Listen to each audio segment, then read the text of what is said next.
Welcome to Women Made New. I'm your host, Crystalina Evert. Thank you for joining me.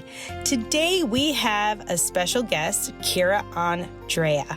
And when you come and you listen every Saturday morning, or maybe those of you just tuning in, and you come to Women Made New here, I want you to always leave and know that it doesn't matter who you are, where you've been, or what you've done, that all that matters now is where you go from here. And maybe last night, some things happened. Maybe you woke up this morning and thought, oh, why did I do that? I understand. And I've been there. I've done that. I know.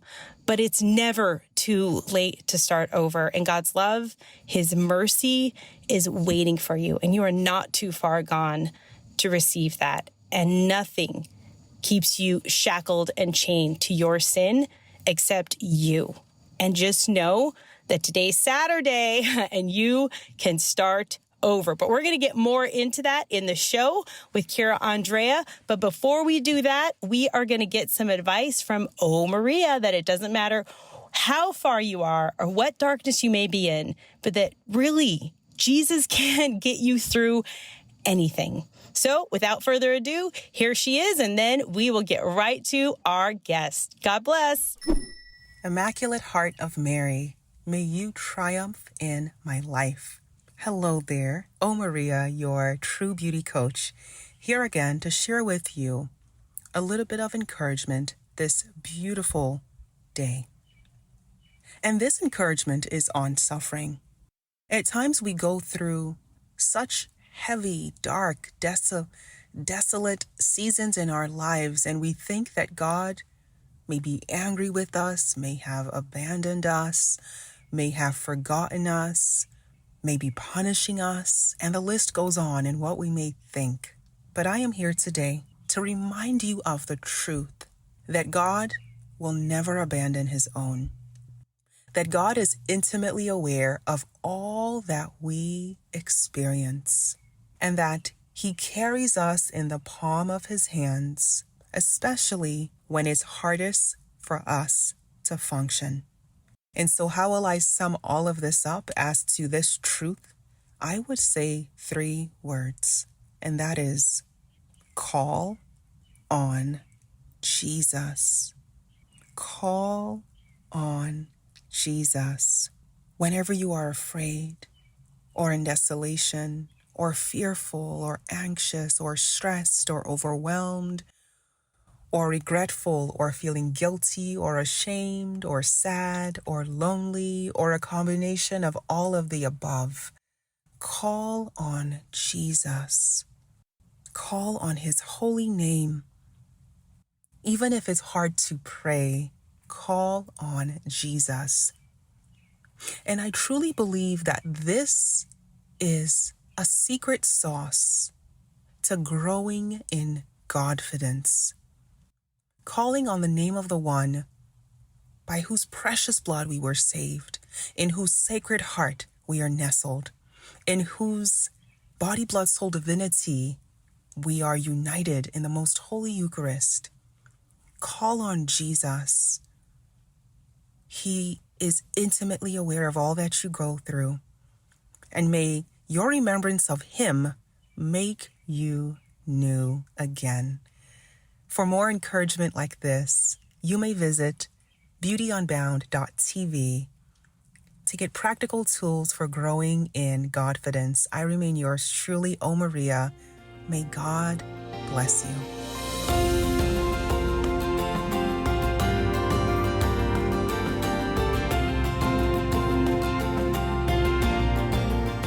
Welcome to Women Made New. I'm your host, Crystalina Evert. Thank you for joining me. Today we have Andrea. Thank you for being here. I'm so glad to be here. Thank you for having me. I have come across you several times, and you pop up in my feed on Instagram. That's where I first heard about you. And I didn't know much about you, but you kept popping up, and even on different people's pages that maybe I would follow or that I work with. And a lot of people, you become very well known over time. So I want you to just tell my listeners who you are, what your ministry is, and we're just going to dive right into your story. Well, so my husband and I have been playing music together since we were kids, and this ministry sort of developed from that.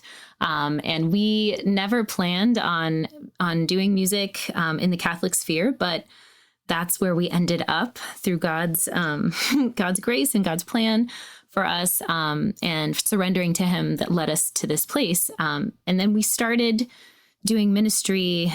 I just wanted a place to post things. I wanted a place to post the music we were writing, a place to share with people. And I started posting on Instagram about, I guess, a year and a half, maybe 2 years ago. And it sort of surprised me that it started taking off. And when we began, the key for us was the Eucharist and Mary. And we wanted those two pillars to be the forefront of everything that we do. And we wanted to be really boldly Catholic. And that's kind of what we've done so far. Wow, that is beautiful. And the fact that you wanted those two things that really scare a lot of people and they kind of hinder away, especially if they want to get things out there. And they don't really touch on that holy and that sacred because they know that's not what the world wants, right? And a lot of the times they would get rejected. And so they kind of steer away from that. But it seems like God has really blessed everything that you're doing because you have cling to that holy and that sacred, and you've honored Him so much in what you're doing.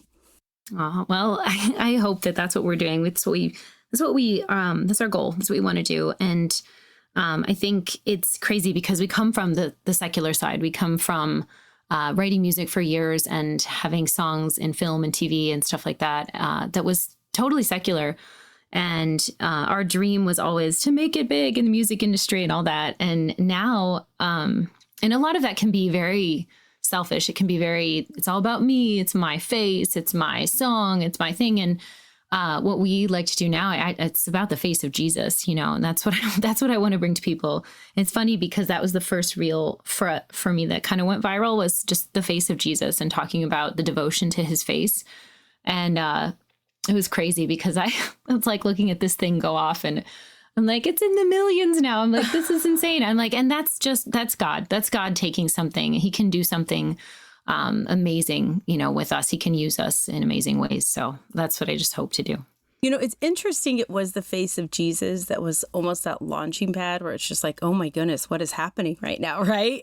And because I think it's so hard for people to really grasp the face of Jesus, but really grasp it. And there's beautiful paintings and imageries and crucifixes, but to really contemplate the face of Jesus and behold His face. He had that human face. He had the nose and the beard. He had the whole thing. And it's just hard to even kind of grasp what that look like. And we have imagery to do that, but to have that devotion and to really just dive into that is really beautiful. And it's something so opposite of the world, right? And people don't take the time to do that or even really to think of it. We look at a crucifix or we look at a picture, but we really don't take time to contemplate what He looked like and what it would actually look like for Him to look at you.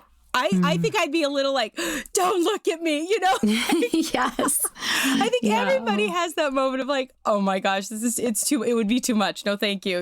They'd be kind of scared, but it's coming for everyone. Everyone's going to get looked at straight in the eyes, I feel, by the beautiful eyes of Jesus at some point in their life. So you said you started writing music with your husband when you were kids. How old were you? When did that start? How did you meet him?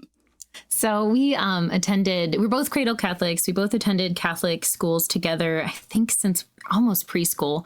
Wow. And then we were in the same school, and about, I'd say 6th grade, I noticed that he played guitar and he was playing the school dances with his band. And I really wanted to join the band because I had just realized that I like to sing. And it was a funny story. One time, they were playing one of these dances and their lead singer got really shy and ran off the stage halfway through a song. And I was sitting there thinking like, I'll do that. I can do that. Wow. Yeah, I was just all about it. Plus I had a crush on my husband. So that didn't help. And I wanted to join the band. We were on a trip to Washington, D.C. in 8th grade when my friends forced me to sing on the bus in front of everybody. So I did. I went up and I sang a song on the microphone in the bus. And they all told my husband, who was on the other bus, and he was afterwards said, okay, well, do you want to audition for the band? And we were in the parking lot of the school. And I said, okay. And then he said, well, why don't you sing right now? So I did. And then he said, why don't you come to our next band practice? And that's kind of how it started. But all the way through high school, we had a band together, and we started taking it very seriously. We really had this goal of making it. I don't know what we thought that was back in the day, I guess filling stadiums and things like that. Yeah.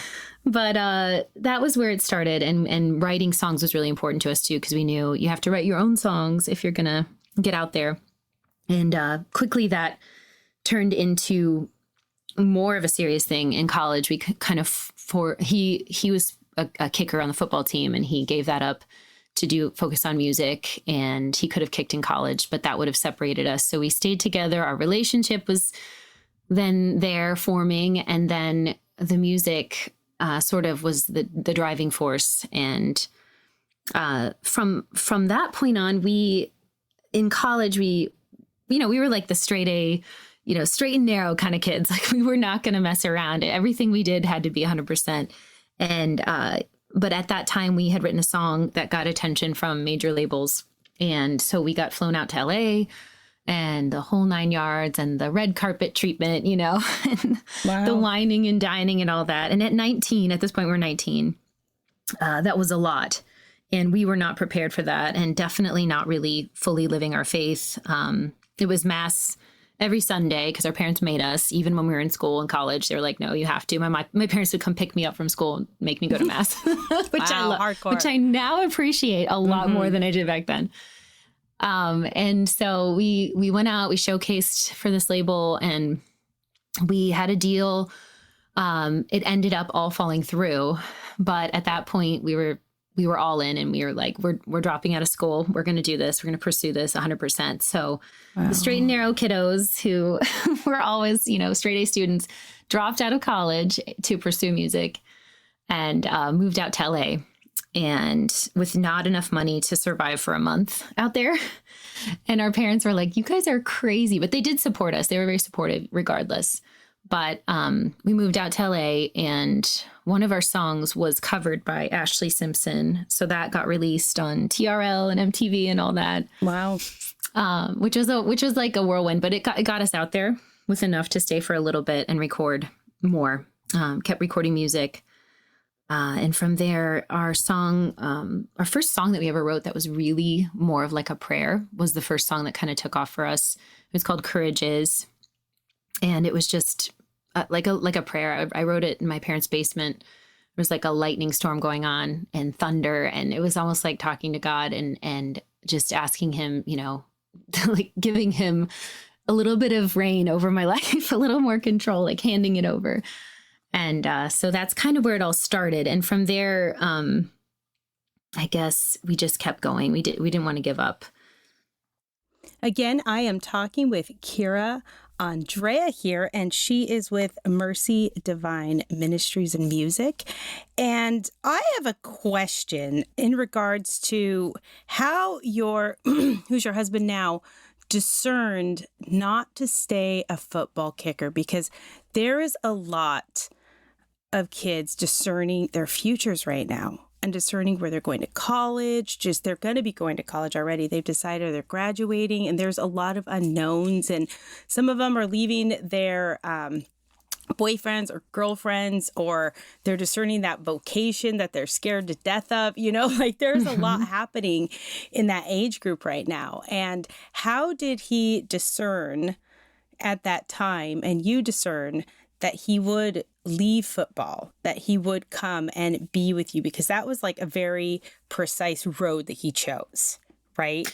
Yeah, at a young age as well. Yeah, it was difficult. I know that both of us could have gone far away for school, and he had a team that really wanted him in that position. And I know that was a struggle that he was going through, but we both just had such a passion and love for music, and it was such a shared passion and I think we were we started dating very young. So, in high school, and I was pretty gung ho. I was like, I know I'm going to marry this guy. I knew it. I was ready to get married probably when I was 18, but he was a lot farther behind that. So as it can happen with guys. But I think the discernment was knowing, and the big thing was knowing that if we separated and I went and did musical theater, maybe farther away, and if he did kicking, even if we were just separated by an hour, it would be enough to probably stop our relationship and probably end the music dream. So I think that's what did it. But I do know it was a struggle, and I know it's really hard. Young people having to decide where they want to go, especially if they have several options, that are good, several good options to pursue. So I'm really thankful that it happened this way, because I don't know where we would be, or if we would have stayed together if he had gone and gone to a different college. And you were on the straight and narrow, and you were doing what you were supposed to and living your Catholic faith. And then slowly it seemed like, and it was very like a slow process of just almost being seduced by the music, right? And getting out there. And the devil will do that in different ways in our lives, but it's so subtle. And he feeds us these half-truths that are so easy to kind of take and allow us to get fed by those lies, right? And to justify a lot of things. So those pitfalls that you had, can you kind of just dive into that a little bit, and just to kind of, so the listeners can kind of prepare themselves of maybe pitfalls that they have in their own lives that they're not recognizing right now, because there's that seduction of that lie that they're believing, of thinking, oh, we can handle this, right? Yeah, we definitely fell into a lot of that. I think we were really living a double life is what I would say. We were singing in the choir on Sundays. We were playing with the choir out, even in Los Angeles when we moved out there. There was a parish close to us in Woodland Hills that we joined, and the people were amazing. And we played every weekend with them, but we were not really living our faith. We thought we were fine. We thought we were doing everything we needed to do. It was just like, check a box, oh, I went to mass, I'm good. And then we were, on the weekends playing rock shows and, drinking too much, and who knows, there was a lot of things. We definitely were not really living our faith. But after we got married, so we got married in 2009, and after we got married, that was kind of when everything sort of started falling apart. We made the decision to use contraception, and I was on the birth control pill. I started taking that when we got married. And slowly I started to see things happening that weren't making sense to me. I had a lot of symptoms. I started getting migraines, but I didn't know it was a migraine. The first time it happened, I woke up in the middle of the night with this weight, like 1,000 pounds on my chest. And that was so scary. I thought I was having a stroke, and I woke my husband up and I'm like, something's wrong. I don't know what's going on. I scared him to death. And he was like, what's going on? And I said, my arm is really numb all the way. My left arm was numb. I had this horrible weight on my chest. And pretty soon it went to my face, and then I couldn't talk, and then I couldn't form thoughts. And that's when we were calling my parents in Ohio and saying, like, what do we do? And so we ran to the emergency room and got there, and I didn't know what was going on. I really thought I was in seriously bad shape with a stroke or something. And they were doing all these tests, and I'm strapped to all these things and running tests. And then there was a point where I was able to go to the restroom. And I remember being in the restroom just begging God for my life. I was just literally saying, God, please don't let me die. And the first thing that popped in my mind was, I have to be a mom. And I knew that that's what I needed to do. And it was crazy, because that was the thing I was trying to stop, because I thought success, career, I got to do these things. We loved kids. We always loved kids. We had a lot of nieces and nephews. We're both the youngest in our family. So we had, older siblings that had children already, and we loved kids. We loved our nieces and nephews. But we were thinking, we can't do this with that. We can't have kids and do this career and follow this path. So that was crazy that was the first thing that I thought. And I got out of there and they said, it's a migraine with an aura and you're fine and take this medicine and go home. We're like, okay. So it came back again. I had it again. I was seeing all these doctors, neurologists, people just trying to see what's going on. And I brought up the pill every time and they're like, no, it's not that. They're like, no, absolutely not. Pretty soon I developed horrible anxiety, which I'd never had in my life. I was always a happy, kind of person. I never had problems with that. And it was just paralyzing. And I remember at that point, I could not work on music. I could not listen to music. I could not even think of it. I was panicking every day. And I just wanted to go home. And I didn't know what to do. So my husband and I went home for a visit. And I went to another doctor and I said the same thing. They gave me a test. They said, yeah, you have severe anxiety. And I said, okay. I'm like, well, it's got to be, this is the only thing I've done differently. And they said, no, it's not that. Just keep taking that and we're going to give you anti-anxiety medication. I was like, oh my gosh. At that point, I had had enough and I made the connection. I was reading online. All these women had the same experience that I was having because they were on the pill. And so here I am going through this suffering. And I remember being back in LA and we were watching TV, just flipping through the channels, and it was crazy. It was actually EWTN that we flipped onto, and it was Women of Grace. And they were talking about the birth control pill and how it can cause you to unintentionally abort a child. Wow. And we'd always been very pro-life. So that hit me really hard. And it was like the exact message I needed to hear at the exact right time. So we made the choice, and I made the choice, like, this is it. We threw away all the pills. I'm done with this poison. And at that point, we also started reading about, and I discovered Our Lady of Fatima, which I had never known about Our Lady of Fatima. Wow. And my husband did, because he had a traveling statue that would come to his house and they'd all pray the rosary when he was a kid.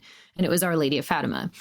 And I started reading this and I'm like, oh my goodness, we did not know where to start. We were these sort of cafeteria Catholics, just sort of picking what we wanted and living how we wanted, but, saying we were Catholic. And so we started with the rosary, and we started praying the rosary every day together. And we had to have a pamphlet because we didn't know how to pray it. So looking back, Our Lady really reached out and just touched our hearts. And through praying the rosary, through digging deep into the church's teachings on marriage, on what the plan is, God's plan for marriage, not our own plan, not what we make up, but being open to life and all that, the beautiful theology of the body, going into all of that, we came back and we were like, we have to go to confession and we have to get all of this out and we have to start over. And so we did. And it had been years. And I remember afterwards, we felt so, just like brand new. And we went to get frozen yogurt afterwards. We're like, oh, this is so awesome. So it was a great moment. Isn't it amazing when those chains get taken off that you have bound yourself up in? And it just started with little compromises that it's like, well, it's not that bad. It's not that bad. Well, there's so many other worse things, it's not that bad. And then you start almost like working against your own spirit. You work against your own body. And I took birth control in high school. So it's like just those little compromises, and it's poison. It literally is straight up poison. And it, you feel it, you justify it, or it can't be that. You keep saying it can't be that. When you're taking something to go against the way your body functions and works, and to stop something that God has given you to, and we work properly and perfectly, right? And when I was taking that birth control, I was depressed. I got anxiety, same thing. And there's something about it, but because you're going against your own spirit, it's like, and you're sinning, and you're taking poison in order to sin more. It doesn't make sense, honestly, if you step back and you think about it.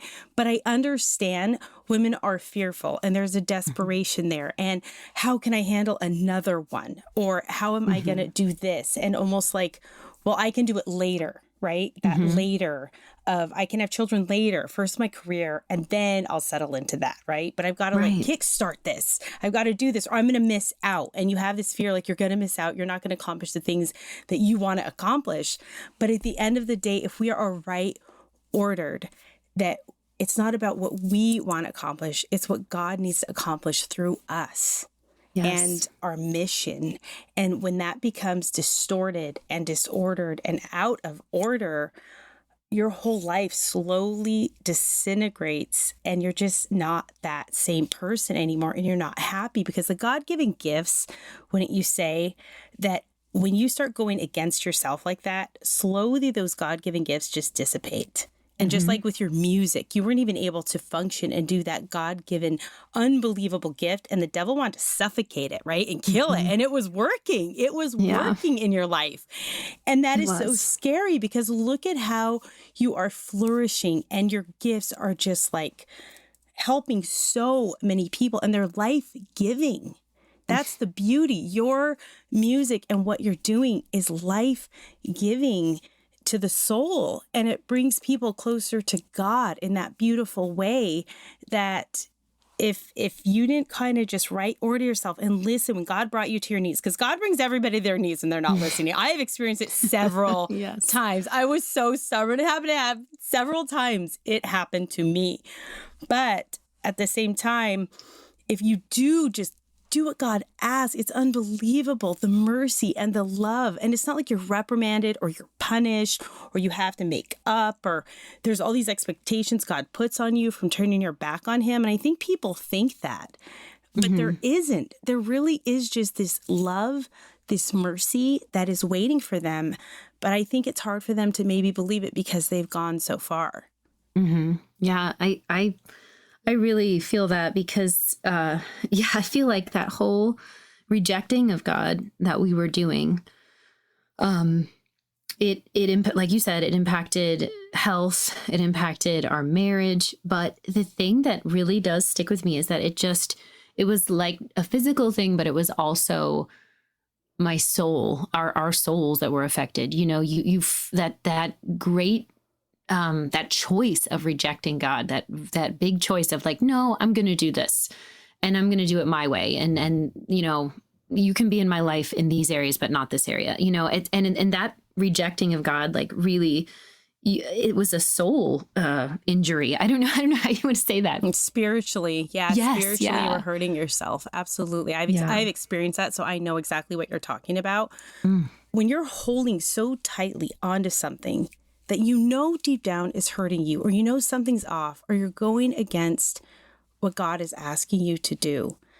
If you look around of the fruits of holding on to that thing that you know you should not have, what are you gaining out of it? Like why hold so tightly onto something that you know is hurting you, is slowly bringing rot into your life? It's cutting you off from God. It may be slowly be even cutting you off from your loved ones around you. And why hold on? Because how on earth are you benefiting from holding on to that thing?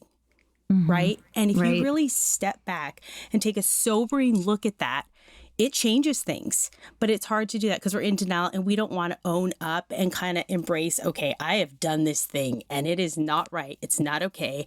And it has hurt people around me and I've hurt myself. That's a hard thing to come to grips with and to face. And I didn't want to in my past either. But by doing that, that's where the freedom comes in. Yeah, I absolutely see that. And it's funny stepping back and like looking at it, like every choice you make can lead you toward God or away from God.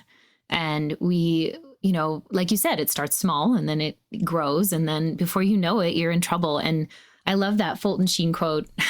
Sometimes the only way the good Lord can get into some hearts is to break them. And I think that's what we needed. We needed a broken heart to really see that we were so far off of his plan and what he wanted for us. It's funny that you talked about holding on to that sin or that, even though it was hurting, holding on to it. There was a song I was writing back then called Shelter. And I was in this deep, depression, anxiety time. And I had started writing the song, but I couldn't finish it. And the beginning of the song was, the first line was, "There is a sadness in my bones and I cannot let go of the sadness." And that's kind of like what you're saying. Like, I couldn't let go of it, but I didn't know why. And I didn't know what I was supposed to do. I was just so confused. And months later, after coming off the pill and after starting to change our lives and coming back to God, we were down in Nashville, we were doing a writing session, and we were able to finally finish that song that I'd started months ago, because I know I couldn't finish it. There was no light at the end of the tunnel. It was just darkness. And then the bridge of the song is, "You showed me how to knock it down, the mountain standing in front of me. You showed me how to crawl back out of who I didn't want to be." And it's like, and then just that, that God is there, and then shelter me from the cold, starless night, shelter me from the ghosts in my mind. I feel alive when I'm in your arms. You set me free, shelter me. So that was the end. Like, the song came together because I finally had the light again. I finally had God, and I finally knew who was going to rescue me from this distress that I was in. And it was amazing to be able to actually physically see that like happen in a real way in a song that we weren't able to finish until we actually stopped the sin, stopped the sinning, stopped the evil that was going on. And you came out the other side, right? And you were saying those words, and that brought tears to my eyes. I don't know about you, listeners, that brought tears, because I've experienced that, and I know, and it just spoke to my heart, because it's so true. And so often we hold on to things when God wants us to have so much more in our lives. Okay, we are going to take a quick break, but we will be right back, and we are going to go to our friends over at EWTN. Stay tuned.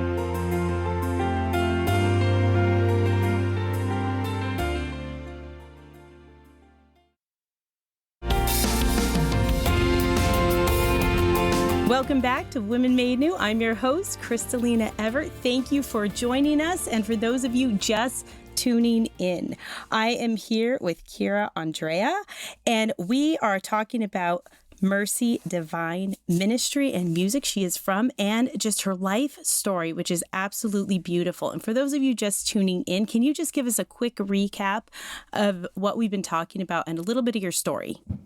Sure. So grew up a cradle Catholic, my husband as well, met in grade school, ended up taking music very seriously. And it took us all the way out to Los Angeles. We moved there from Ohio and were working to make it in the industry. Had a big reversion when I realized that using the birth control pill was actually really hurting me and my husband, our marriage, and it caused a lot of bad symptoms, physical, emotional, and spiritual, and got off of that, had that big reversion back thanks to Mama Mary. And then we were on this new journey. So at that point, we were still doing music. We were in Los Angeles still. One of the last things that happened before we came home was we were on America's Got Talent, which is kind of nuts. Wow. It was crazy. A wild ride, I would say. It was fun. We made it to the top 48, the live rounds. So we got to compete in the live rounds. And it was actually just a lot of stress, though. But it was crazy. Just being on a TV show is nuts. But like, that's something that's really amazing in the world's eyes. It's like, oh my gosh, you were what? But deep down, did you hear those little whispers in the middle of all of that, which is unbelievable, right? And there's a lot going on. Did you still hear those small, still whispers of God in your heart? Mm-hmm. Yeah, absolutely. We definitely, it was sort of like you start to see behind the curtain, I guess, of the whole industry, like everything. It's very planned out. Everything's very, I guess, pre-planned. And if you're not part of it, like, it's not going to happen for you. And it was sort of a kind of like a little wake up call too of, this is one thing and it's maybe not for us. Like, I don't know. It just sort of made us realize, like, what is the point of what we're doing and why are we doing it? And little by little in our music, those whispers, that you're talking about, our music started to become more and more and more about our faith and in a secular way. So our last album was called The Day the Light Went Out. The last one we did with our band, The Strange Familiar, that was before all this Mercy Divine stuff started. But The Day the Light Went Out was, the song itself was based on the Passion of the Christ. So it was the book, The Dolorous Passion of our Lord Jesus Christ by Blessed Anne Emmerich. So the song like uses lines that she talks about in her descriptions of the Passion, and which I guess the movie was partly based on what she wrote and stuff. So her visions, and it was just crazy how that was in that song. Like, and people wouldn't necessarily know because it wasn't like blatantly Christian, but a lot of themes like made it into that last album. Songs about abortion, which you may not know, but like that, it wasn't obvious. Nothing was obvious, but it definitely made it in there. So God was speaking to us and leading us down a path that was not anything that we had planned. We moved home as we were recording our last album out there in LA, and it was so funny. We moved home. As we were moving home, we got a call from a label in New York, and they were an indie label, and we signed with them as we were coming home. So it's kind of crazy. It was like we lived out here all this time, 5 or 6 years, and we never ended up getting signed out here. We had some good things happen, but as we're leaving, we get signed with a label in New York. So it was funny. So that happened. And then that was after confession, and you had all these realizations, right? Yes. This was after like starting this reversion process, which I'm realizing was a process and still is a process. It's not, It definitely wasn't like a one-time thing. It was just sort of like, we started diving into our faith. We started embracing the real, the teachings of the church on marriage. And as we were making that journey home, we started realizing we were still afraid to have children. So here we are, we're signed to this new label, and we're thinking like, okay, well, we're not going to ever do what we were doing before. We're going to follow God's plan. We're going to do what he says. But at the same time, like we were still scared. Like, what if we do become pregnant? Like, what if we how can we do this and do that together? See, the devil always comes back after you break free, okay? I'm going to warn all of you. For those of you that are like, oh my gosh, I need to get to confession. And I say this every Saturday, so here I go, everyone. It is Saturday, and there is confession everywhere.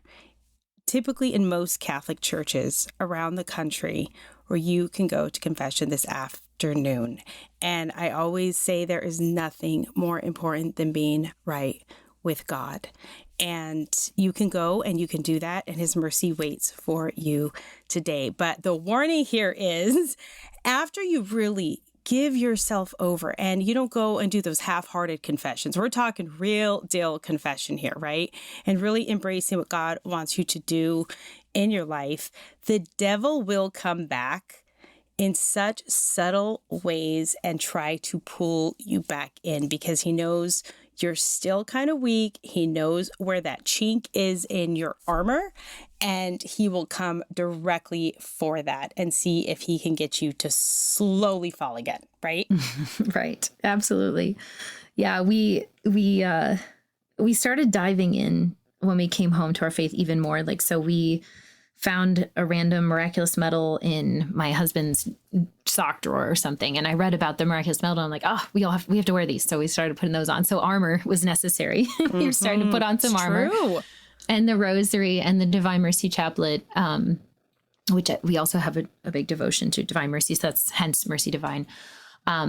But we were praying more than ever. We were attending daily mass. We were watching EWTN all the time. To be honest, my husband's so funny. He's like, real men watch Women of Grace. And I was like, laughing. He's so funny. You hear that, Jeanette? Real men watch Women of Grace. That's great, because priests and men do tune in to Women Made New, and they just want that woman's perspective. And that's not a bad, that's a great thing. That's right. Absolutely. So we were attending daily mass, and at that point, we were really just trying to be as into the faith as we could and learn as much as we could. So it was that time when I was at mass, and one day my husband's, like at the consecration, my husband's sister's name popped in my head, and I'm like, what's this about? I'm like, okay, I'll pray for Megan. So I did. And right after that mass, we found out that she was pregnant, and we had known she was pregnant, but we found out there was a tumor on her baby. And so we started just diving into prayer for her because it was a very risky situation. And before we knew it, we were up in Philadelphia at the Children's Hospital where she was, and they had to do an operation to try to save the baby, where in utero they removed the tumor. And we had just learned about St. Jana at that point. This was my husband's sister's fourth child, and St. Jana's fourth child obviously was her daughter that she gave her life for.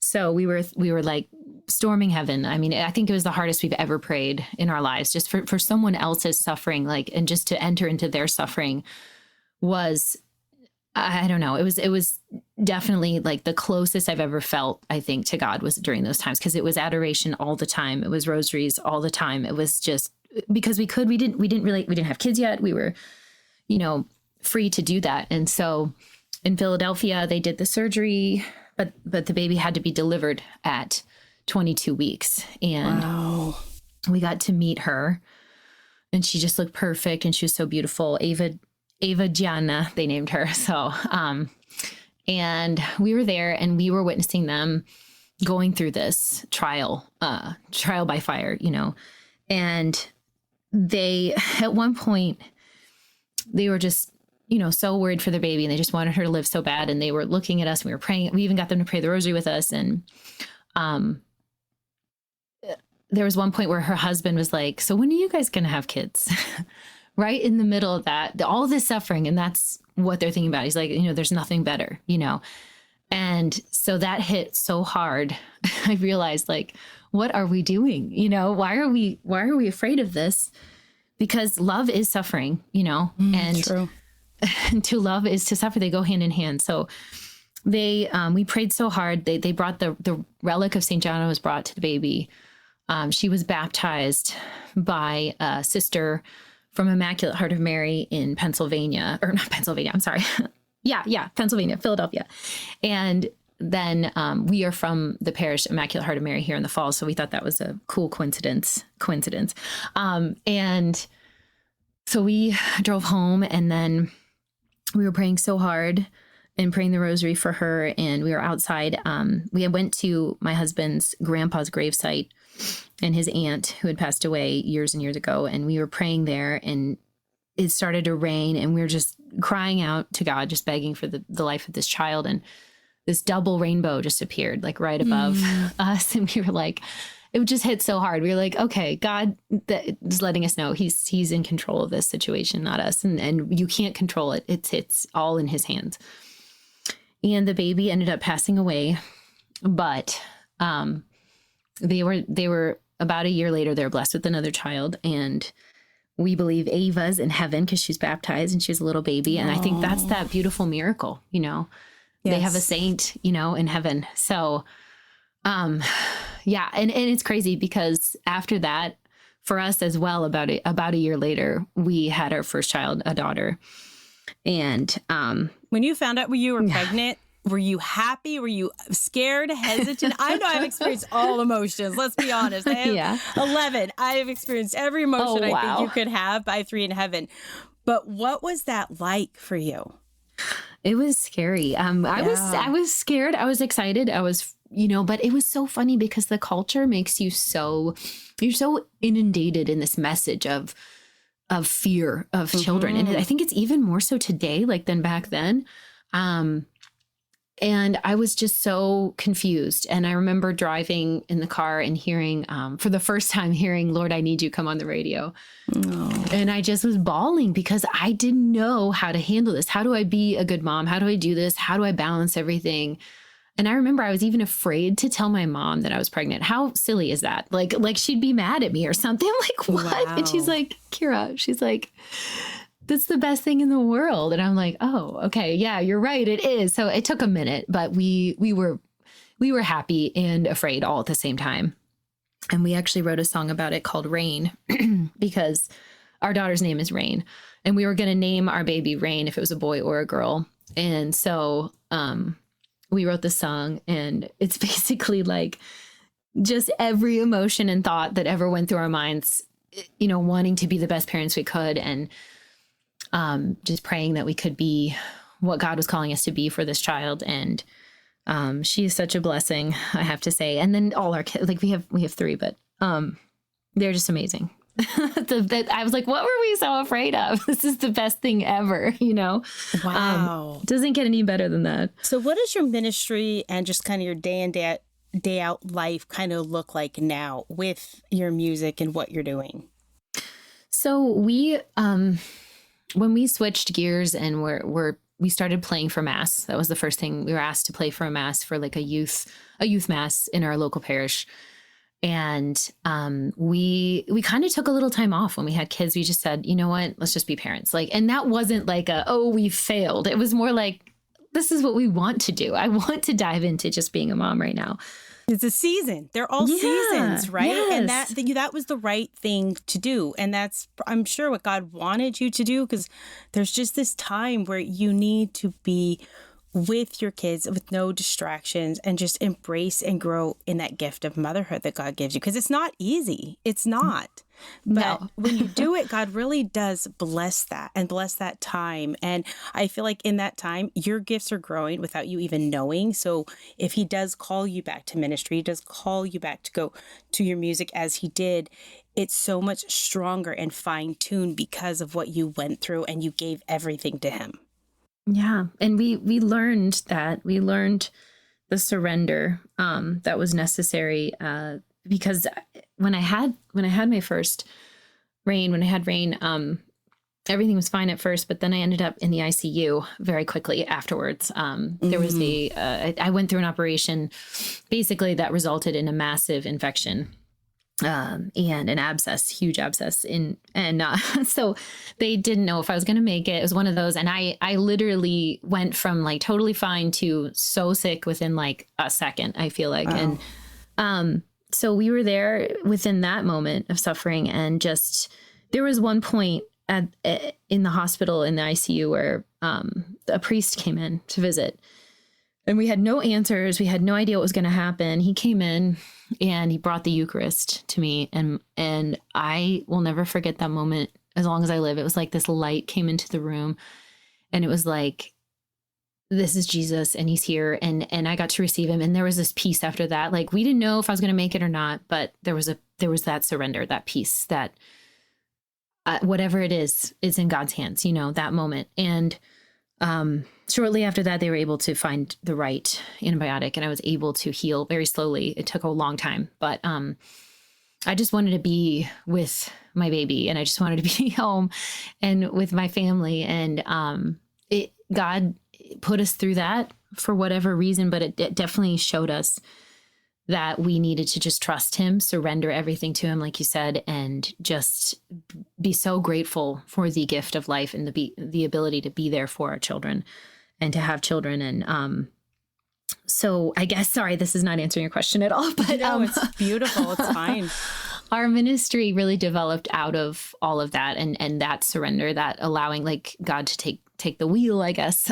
So someone asked us to play for Mass and we did. We took it on. We started leading Mass, the music for Mass, and did that for 9 years at the same place. And then we've just moved to a new parish just now, but we're still doing it and loving it. And that's kind of where Mercy Divine came from. We started writing psalms. I think we've written over 150 psalms, a lot of hymns for communion and things like that. And then really diving back into tradition more and more. We've found that we really love tradition.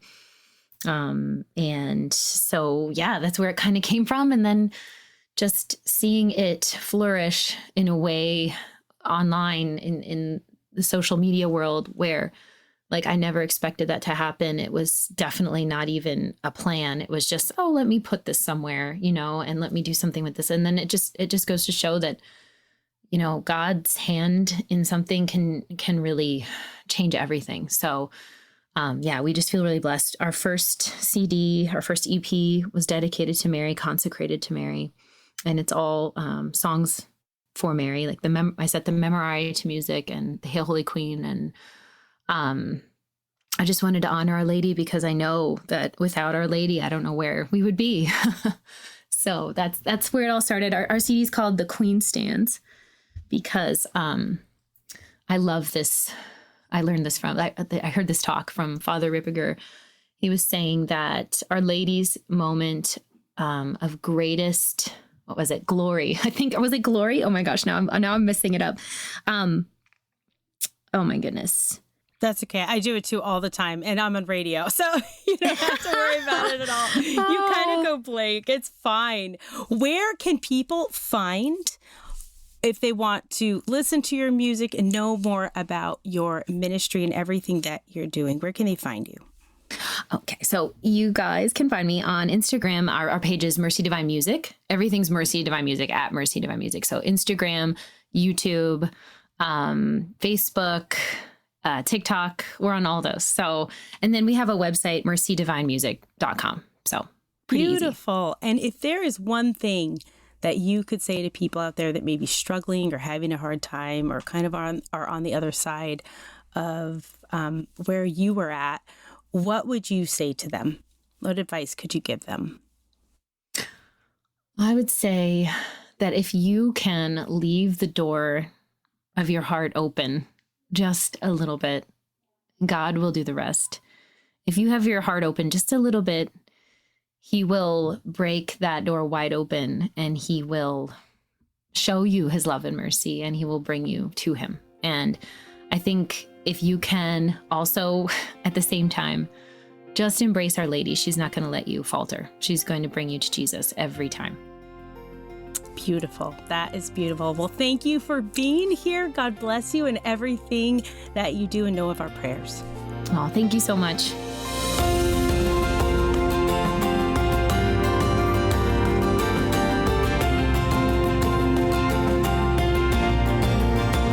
I want to thank my guest again, Andrea, for being here.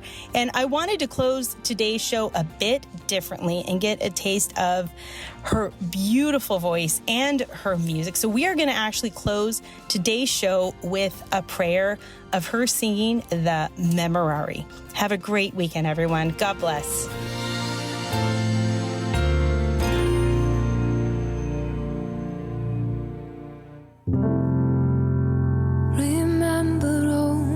Gracious Virgin Mary, that never was it known that anyone who fled to thy protection, implored thy help, or sought thine intercession, was left unaided.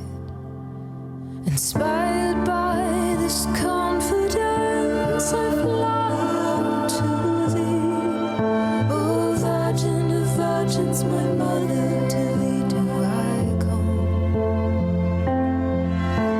Before thee I stand, sinful and sorrowful.